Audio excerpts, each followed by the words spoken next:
તે રીતે જેમ મારો દીકરો મને વાલો છે એવો કદાચ દરેકની માતાઓને પોતાની દીકરો પોતાની વસ્તી વાલી છે, પણ સ્વાર્થ રહિત થઈ જવું પડે.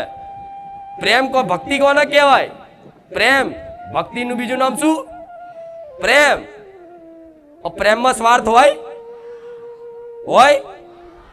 તો દીકરો સીધો ના રહેતો હોય તો માં કદાચ બે લાફોય મારે, પણ છેલ્લે એ જ માં ખોરામ લઈ લે કે હા દીકરા બહુ વાગ્યું નહીં ને.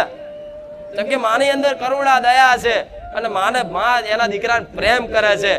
માં જો તો માં કોને કહેવાય? તમારી પોતાની જ માં જોઈ લેજો.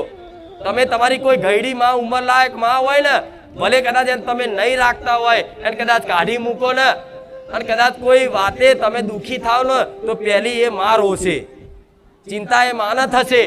ભલે તમે એની જોડે વ્યવહાર હારો નહીં રાખ્યો, કદાચ એને હારું નહીં, એને ભાવે નહીં પૂછતા, એને કાઢી મૂકી છે, વૃદ્ધાશ્રમમાં મેલી આવી છે, પણ વૃદ્ધાશ્રમમાં જઈને તે એ માં છે ને એના દીકરાનું હારું જ વિચારતી હોય. ભલે આમ તો દીકરો મારો હારો છે, પણ મારી દીકરાની વહુ આવી છે એના લીધે હું દુખી થઉં, પણ દીકરાનું તો ઉપરાણું લે જ લે ને.